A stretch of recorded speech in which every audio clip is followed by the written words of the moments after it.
The Tupac movie came out since last time we talked. Right. And then there's been a bunch of documentaries about the thing, about, the various theories about what had happened. Did you hear about the Keefe D thing? No, I know Keefe D too. You know Keefe D. I was in prison with Keefe D. Keith Davis. We was in Right. Tracy prison. Orlando Anderson's uncle. Mm-hmm. Did you ever hear his what he told the police? Yeah, I did. Keefe, today what we're going to do, we're just going to go over with a fine-tooth comb the Las Vegas incident. We're going to draft up our report as regarding that specific thing. And then we're going to cover a few other things that we do have to emphasize to you that everything in this report has to be right on, because if down the road it's determined that some of these details are incorrect, then everything's off the table. So everything in this report cannot be like that report. Hey, I want to say this though too. I feel like I said that day, don't bullshit me, and I won't bullshit y'all. You know what I'm saying? Okay, Lane starts blasting. You say Suge looks over, he sees you. He looks right at you. Yeah, he look at me. Okay. Why are you looking right at me? Fucking known each other since we were 7, 8 years old. When he looks over at you, and then Tupac's busy getting shot. Evidently, the story is Tupac's trying to either get out In of the line. back seat or something. Yeah. What do you see happening inside of their Jumping car? in. I seen a bullet going Suge head. I thought he was dead. So Orlando shot Who's this person? across Dre? He leaned over on the window. We rolled down the window, popped. Who was it? They would drove on my side. I would have popped them. You know what I'm saying? But they was on the other side. Right. What'd you think? It was everything I could do just to like sit there and not have my mouth hanging open while I was listening to it. You know what I mean? I walked the prison yard with this guy. He was a real factor from over there. He was getting bread over there. I remember the lowriders shops and stuff. He had a root beer 64 in one of them. And I went to him, I was like, man, that's banging. I was like, who's this? I mean, it's Keefe D. Keefe D. Where Keefe D at? So, and then I was like, I wound up a couple years later, like, yeah, I was over there with Keefe D. And then people looking at me like this, and I'm like, what's happening? What's up with Keefe? Like, man. And then I finally got to see it.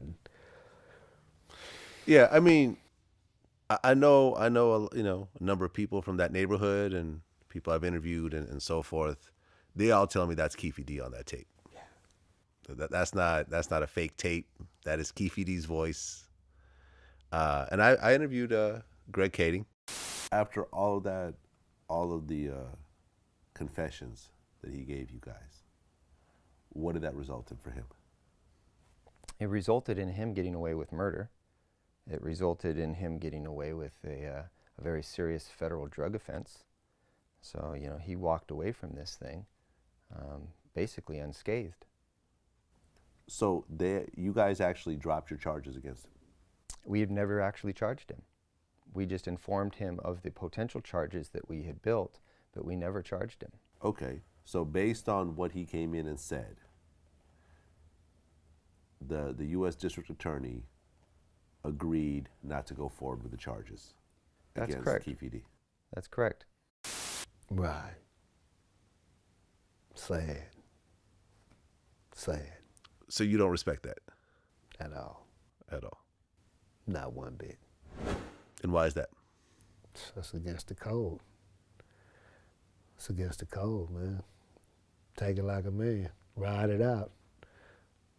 Deal with it like it come. You know what I'm saying? You signed up for this shit. Nobody signed nobody up for this gangbanging shit.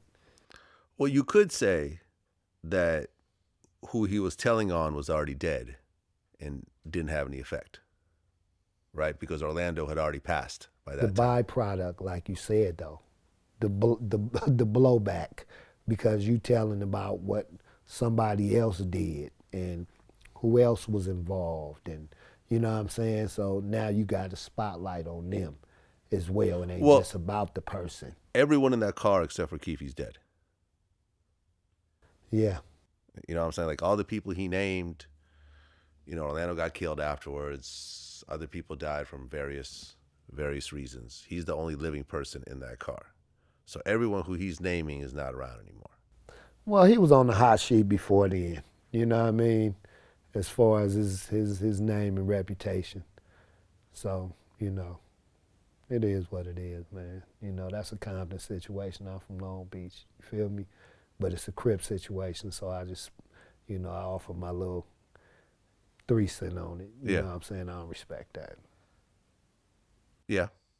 Well, I think, in the very least, it kind of got rid of the whole Suge theory that Suge had Tupac assassinated while he was sitting in the car, and the whole car shot up all to hell, and people still think that Suge has something to do with it. Like, well, I actually went out there that night that it happened with Snoop after we was in the studio making some music, and Dad came back from New York, and Suge asked Snoop, was he gonna go out there and watch the fight with him? And Pac was mad at Snoop, about the radio situation. Right. I didn't actually know about that. Yeah. So Snoop went on the radio and said he had no problems with Bad Boy. When they asked him, they asked Pac, and Pac was like, Pac. You know what I mean? Yeah. And when they asked Dog, Dog was Dog. Hey, man, I don't know about all that. Whatever he got with him, that's, this my label mate and all that. But my experience with him is, they embrace me. You know what I'm saying? When I come out here, they look out. You know what I'm saying? Whatever, they pay homage and records and all that. So I don't got that same, energy toward them. Right. And that, that kind of like, that kind of like rubbed Pac very wrong. Yeah, because I guess Pac felt that Snoop should have been riding with him because they all death row. Right. But come on, man, you grown man. A man gonna be a man. Right. I'm not gonna act like another man want me to act just because that's gonna appease him if I don't really feel that way. If I don't feel that way, I don't give a damn how you feel about something. You know what I'm saying? If the question is asking me about how I feel, I'm not gonna say, well, the deepest I would have got with that is I would have said, hey, however the homie doing it, man, you know what I'm saying? That's what we on. You know what I'm saying? But, you asking me a personal question, I'm going to respond in truth. You know what I mean? So, it caused some friction. So that's why Dog didn't want to go out there. So when they went out there, we went to the studio and made some music. And he got a call from Suge, like, about the situation. And me, Snoop, the driver, Bobby Earl, the security, Kenny, and his uncle Rio, we hopped in the Hummer. He had a blue Hummer then, and we shot out to Vegas, the Suge house. And I talked to the guy, Trey, who had his chain snatched in the mall that had ignited that whole situation. Okay. And that his name was Trey? Mm-hmm. Okay, and he was part of Death Row? Yeah. Okay. Was he an employee, or was he just kind of? No, he was a rapper. I believe he was a rapper or something. He was an aspiring rapper or something, or he was just part of the entourage. Right. So he was walking around. Was it Compton?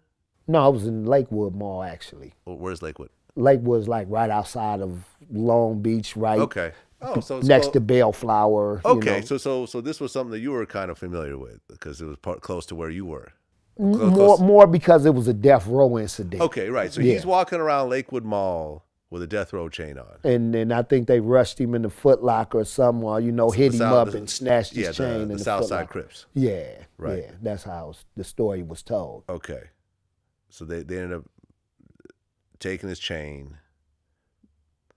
Did you guys ever get that chain back, or? I don't know what became of that chain. Right, because there was a rumor that Orlando was wearing the chain or something at the MGM, but I don't think that. I never knew what became of the chain actually, but he was there, and we went in the back guest house and waited for Suge to get back, and Suge came back and he had the knot on his head from where the bullet grazed him, and he gave us a rundown of how everything took place, and it was like hours old. You know what I mean? So I never was taken with the theory that he set Pac up, because I don't care what hitman you get, you're not gonna say, yeah, just scrape me on the top of my head. You're not even gonna play around that area. You might say, okay, shoot me in my arm or something, but they got riddled. Right, the whole car was shot up. They got riddled. This was not like a hitman with like a scope, No, on top of a building. Pull up and get off. Yeah, just empty the whole clip Yeah. in the car, which is essentially what happened. Yeah, yeah, and from everything that I've heard from all the people I've talked to off the record, and I'm not going to say who because it was always off the record. Right. But they all confirmed what Keefe D said matches up. Point blank period. The story he laid out is what happened. And, since the people involved aren't around anymore. I mean, you got to look at yourself in the mirror. If you're comfortable with what you do, hey, I mean, you know what I'm saying? You got to look at yourself in the mirror every day. You know what I'm saying? And you got to be comfortable with that reflection. If you figure, what you did wasn't that critical to what you stand for, it wasn't damaging to your character or reputation, and you can stand by that, then, hey, who am I to say you wrong? You know what I mean? Because you got to live with yourself. Yeah. Yeah. And I mean, he's still out. Mm-hmm. He's still, I don't know if he goes back to his old neighborhood anymore. I'm not quite sure how that works out. Yeah. I couldn't really say either. I don't know. It's a different time. It's a different time out here now as far as like snitches and all that, and people that's perceived as snitches, or I don't